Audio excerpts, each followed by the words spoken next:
The sound of Julian's palm meeting Nia's skin wasn't just a slap. It was a thunderclap that silenced 40 million live viewers.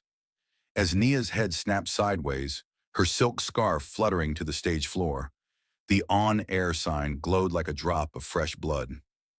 "Did you think a designer dress could hide the scent of poverty, Nia?" Julian sneered, leaning into her personal space as the camera operators froze in shock.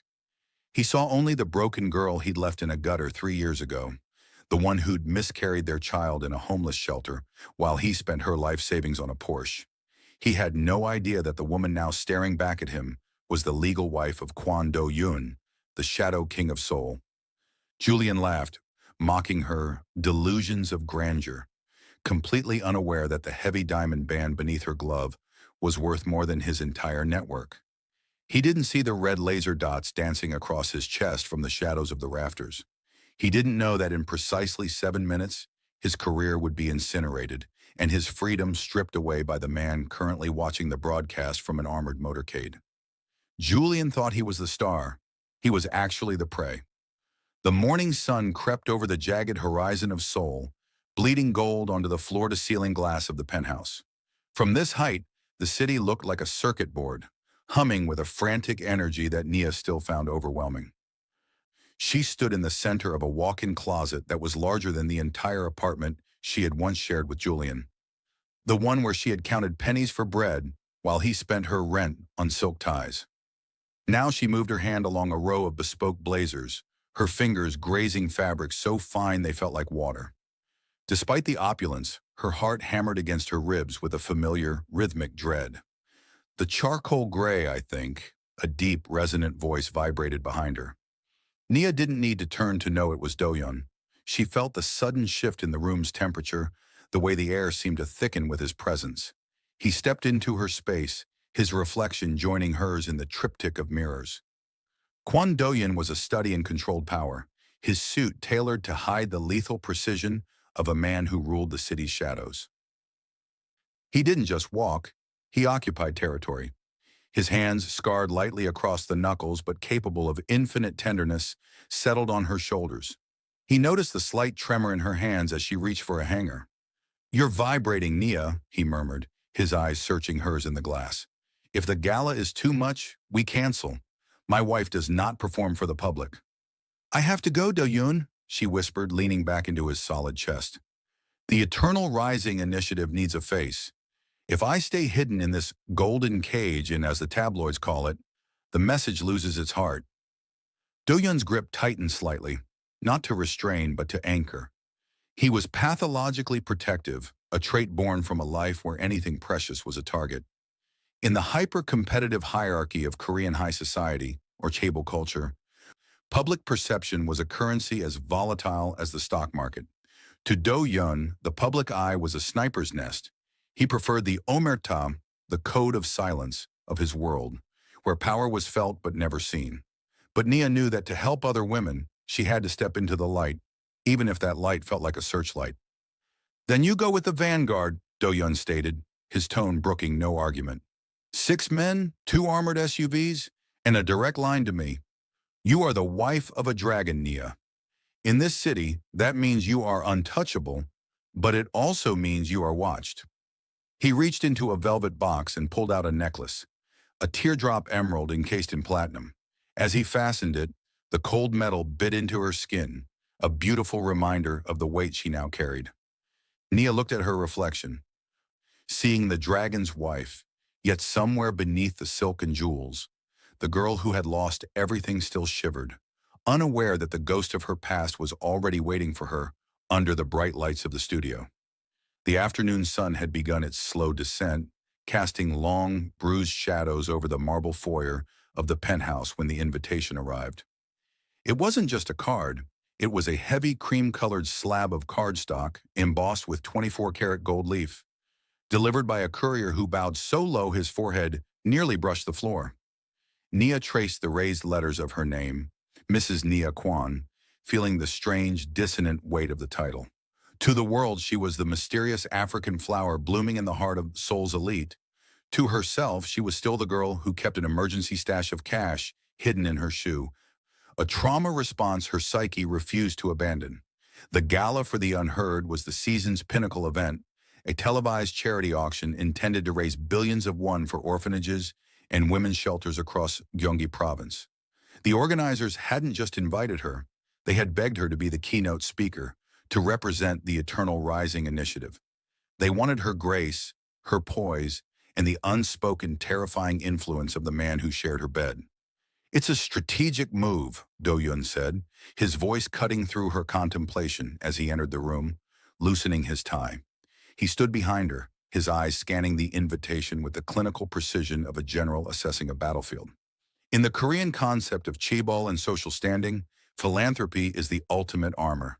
By stepping onto that stage, you aren't just Nia, you are establishing a legacy that even the oldest families in Seoul cannot touch.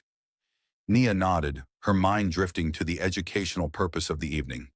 In the delicate dance of nunchi, the Korean art of gauging another's mood and the social atmosphere, her presence would be a master class in soft power. She would be showing the world that she wasn't just a trophy wife, but a woman of agency. They want me to talk about resilience, she murmured. But resilience is often just a pretty word for survival. Then show them what survival looks like when it thrives, Do-yun countered, his thumb tracing the line of her jaw.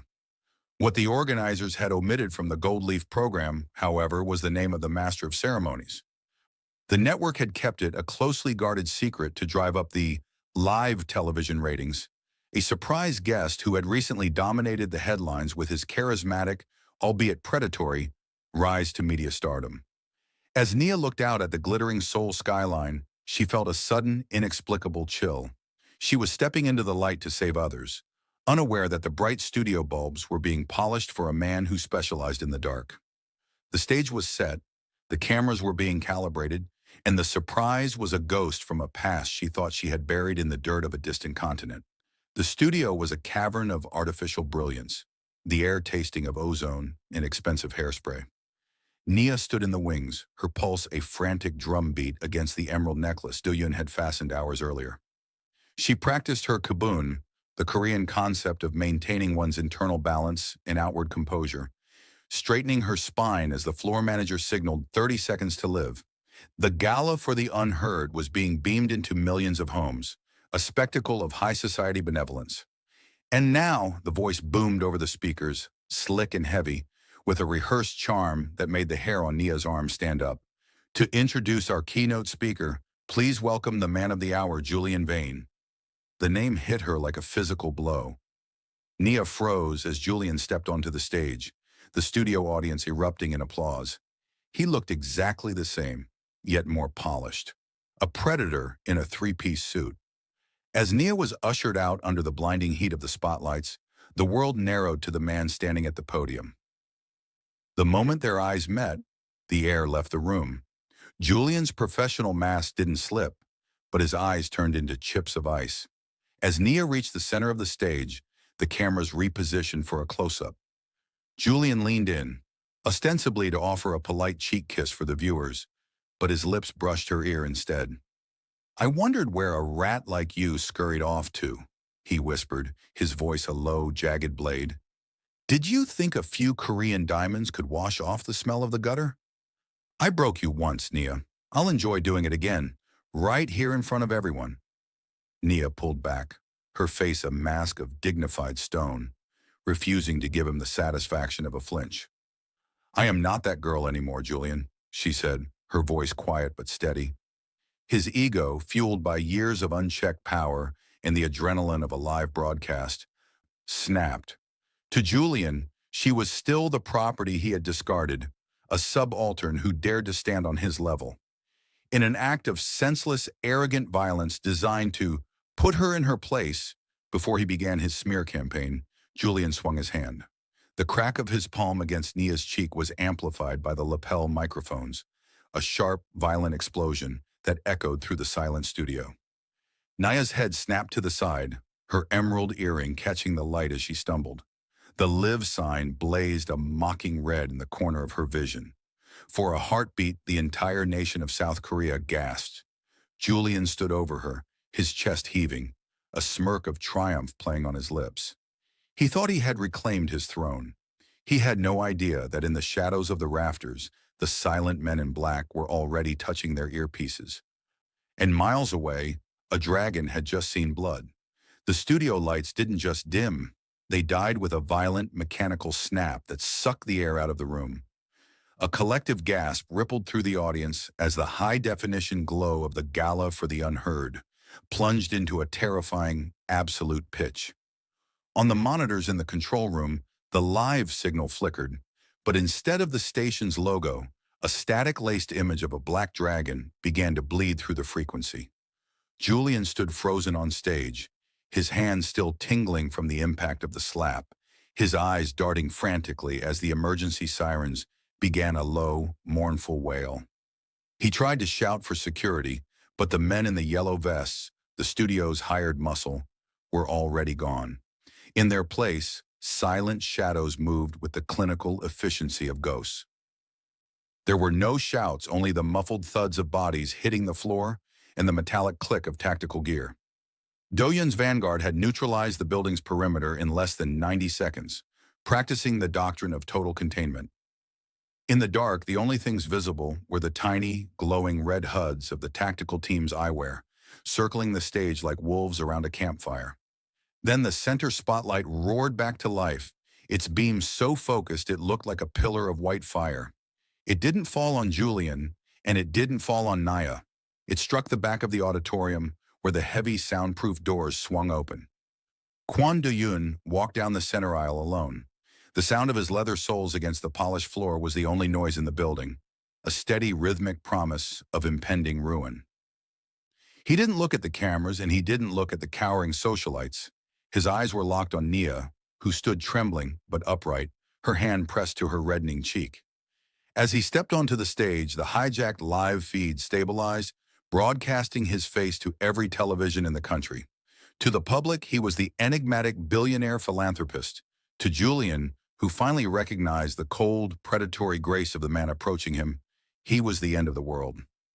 Do-yun reached Naya and without a word took her hand, his thumb grazing her wedding ring. He didn't check for her pulse. He felt her pain through the air. Slowly, he turned his head toward Julian. The media mogul tried to speak, to stammer out a scripted excuse, but his voice failed him. "The broadcast continues," Do-yun said, his voice a low, melodic vibration that carried more weight than any scream. "Because the world deserves to see what happens to a man who mistakes my wife's kindness for weakness." He didn't raise a weapon. He didn't need to. He simply gestured to the monitors where Julian's private cloud storage, years of deleted files, bank transfers, and hidden footage, began to scroll for the entire nation to see. The hunt had ended. The execution had begun. The studio was a frenzy of muted chaos outside, but the heavy steel door of the dressing room cut the noise into a suffocating silence. Do-yun stood by the door, his silhouette jagged and lethal against the vanity lights, his chest heaving with a rage he was trying to cage for her sake. He hadn't touched her yet. He knew the weight of his own power was sometimes too much for a heart already under siege. Nia sat on the velvet stool, her reflection fractured by the cracks in the mirror, a casualty of the scuffle that had ensued when the cameras went dark. "Tell me," Do-yun commanded, his voice a low, jagged rasp. "Not the polished version you gave the immigration officers. Not the brave version you tell yourself. Tell me why that man's blood needs to be spilled tonight." Nia looked down at her hands, the silk gloves stained with a smear of blood from her cheek. "He didn't just leave me, Do-yun," she began, the words catching like dry glass in her throat. "He waited until I was 4 months pregnant. He waited until my morning sickness was so debilitating I couldn't go to the office. Then he drained the joint account, every cent I'd saved for the nursery, for the delivery, for a future." She looked up, her eyes bright with a grief that hadn't aged a day. "I lived in my car for 3 weeks. I didn't have enough for a liter of gas, let alone a meal. I practiced what the sociologists call nutritional triage, skipping days of eating so the baby could have something, but there was nothing left of me to give. By the time I collapsed in that shelter, the doctors said my body had essentially consumed itself to survive." The silence that followed was heavier than the darkness in the studio. In Korean culture, the concept of Han, A collective feeling of grief and unresolved resentment against injustice pulsed through the room. Nia was describing the ultimate betrayal of Jung, the deep bond of affection that Julian had weaponized to destroy her. "I lost the baby because I couldn't afford a $5 sandwich," she whispered, her voice finally breaking. "He watched me starve from across the city while he bought his first billboard. That is the debt he owes. Not just the money, the life." Do-yun didn't move for a long moment. Then he crossed the room in a single predatory stride, falling to his knees before her. He took her trembling hands in his forehead resting against her knees. The dragon was no longer just protecting his wife. He was mourning a child he never got to meet. When he looked up, his eyes weren't just cold, they were hollow. Julian Vane had stolen a life from the man who ruled the city's lifeblood. The debt was no longer financial, it was existential. Do-yun stood up, his face a mask of absolute, terrifying clarity. "He will pay for every calorie you missed," he vowed. "And he will pay for the soul he cost us both."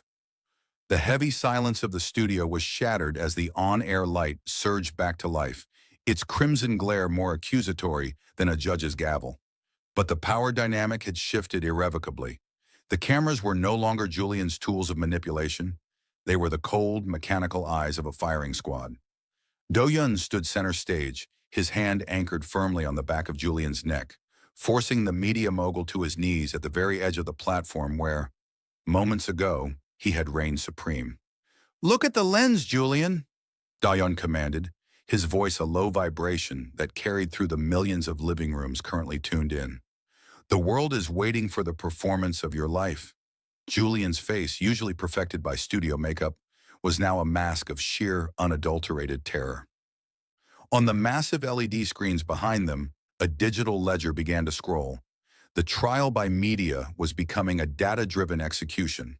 Bank records from 3 years ago flashed in high definition, showing the systematic drainage of Nia's accounts, followed by the cold digital trail of Julian's first luxury purchases made while Nia was being processed into a homeless shelter. "Tell them," Do-yun whispered, leaning down so his lips were inches from Julian's ear. "About the child. Tell them about the hunger."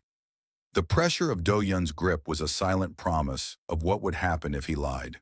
Tears of cowardice tracked through Julian's foundation as he began to sob, his voice cracking over the high-fidelity microphones. He confessed to the theft, to the abandonment, and to the calculated smear campaign he had planned to launch that very night. He spoke of his own narcissism as if it were a terminal disease, admitting to the millions watching that his entire persona was built on the bones of the woman he had just tried to strike down. In Korean society, the concept of sahoijuk jungmyeong, social death, is often more feared than physical passing. By forcing this confession onto the national stage, Do-yun wasn't just seeking vengeance. He was stripping Julian of his myeonchok, his face, and standing in the community. Julian wasn't just losing his job, he was being erased from the hierarchy of respectable men. Nia watched from the wings, her face illuminated by the monitors. She saw the man who had once been her entire world shrink into a pathetic, trembling shadow. As Julian's confession reached its peak, Do-yun looked directly into the lead camera. He didn't speak to the viewers. He spoke to the void Julian had created.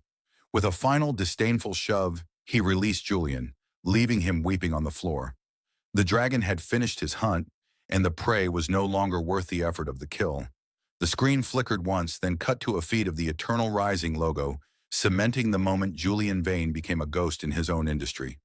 The digital world did not just react, it detonated. As the live feed from the studio cut to black, the vacuum was instantly filled by a billion glowing screens. On platforms from Seoul to New York, the hashtag #TheDragon'sWife trended within seconds, fueled by the sheer cinematic shock of the revelation. High-definition screen grabs of Nia's stoic blood-smudged face went viral, contrasted against the pathetic, weeping image of Julian Vane.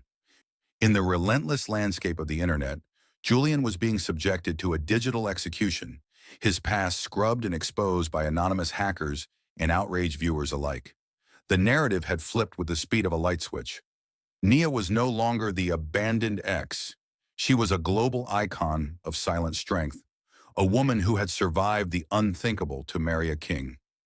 Inside the quiet sanctuary of their armored car, the glow of the city lights blurred into long neon streaks.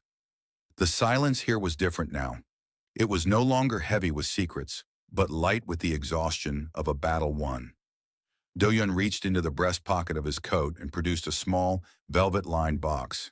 He didn't say a word as he opened it, revealing a piece of jewelry that seemed to hold its own internal flame. It was a necklace featuring a stylized phoenix, its wings crafted from rare black opals that shimmered with iridescent fire, its eyes two piercing rubies. "The emerald was for the wife of a dragon," Do-yun said, his voice a low, soothing anchor in the aftermath of the storm. "But this is for the woman who walked through the fire and didn't burn. This is for Nia." In many ways, this gift was a manifestation of the Korean concept of Gaeseon Seoyong Nanda, the idea of a dragon rising from a small stream, an underdog achieving greatness against impossible odds. But for Nia, it was more personal. As Do-yun fastened the phoenix around her neck, replacing the heavy weight of the gala's emeralds, she felt a profound shift in her own internal chemistry. The unspoken debt had been paid in the currency of truth.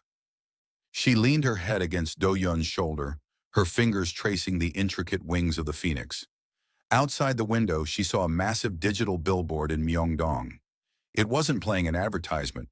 It was looping the moment she stood back up after the slap, her eyes clear and unafraid.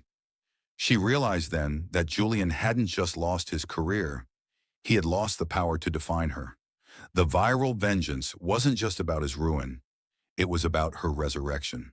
For the first time in 3 years, Nia didn't look back at the shadows. She looked at the road ahead, where the rising sun was already beginning to bleach the sky. The glass-walled boardroom of the network headquarters felt like a pressurized chamber, the air thin and sharp with the scent of ozone and desperation. It was past midnight, yet the city's media titans were gathered in a semicircle of subservience, their tailored suits rumpled, their faces pale under the fluorescent lights. Before them sat Do-yun, a silent monolith of dark silk and cold intent.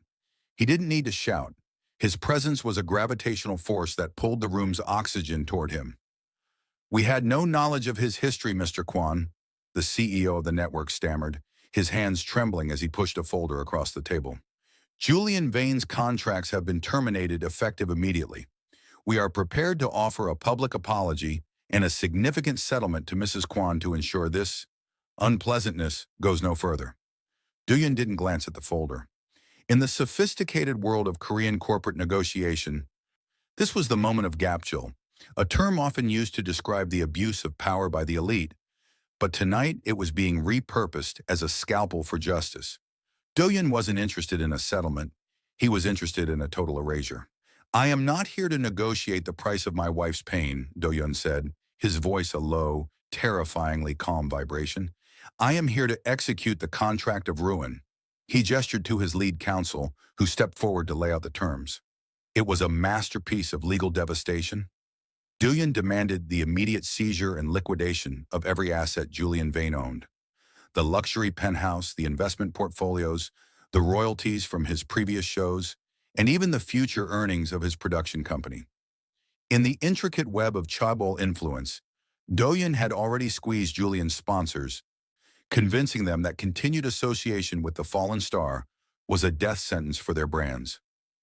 "Every one from the liquidation will be transferred into the eternal rising trust by sunrise," Do-yun continued, his eyes locking onto the network heads.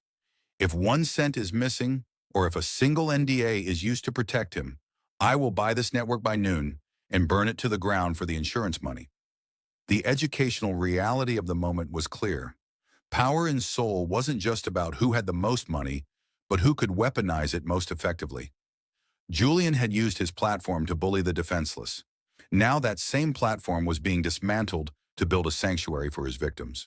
The network heads signed the documents with shaking hands, their signatures effectively signing Julian's social and financial death warrant. As Do-yun stood to leave, he took the signed contract, a document that transformed a villain's empire into a survivor's hope. The contract of ruin was complete, and for Julian Vane, there would be no second acts.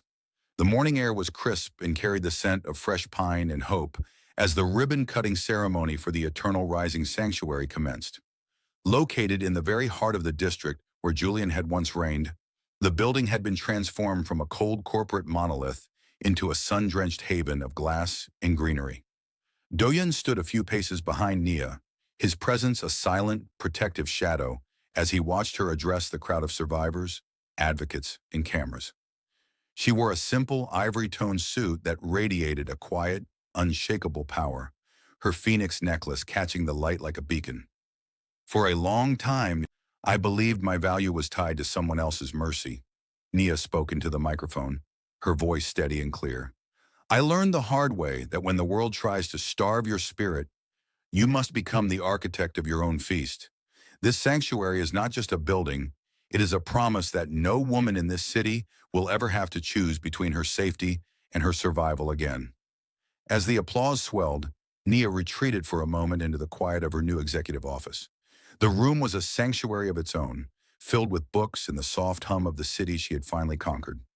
She sat at her desk and pulled out her phone, scrolling past the thousands of messages of support until she reached a hidden, locked folder. Inside was a single, grainy photograph from 4 years ago, a hollow-eyed version of herself sitting in a rusted car, clutching a tattered ultrasound photo with trembling fingers. It was the last piece of evidence of her life as Julian's victim. She looked at the girl in the photo, not with pity, but with a profound, aching gratitude. That girl had endured the hunger so that this woman could lead. With a deliberate, steady thumb, Nia hit the delete button. A prompt appeared. Permanently delete this item? Without a second of hesitation, she tapped yes.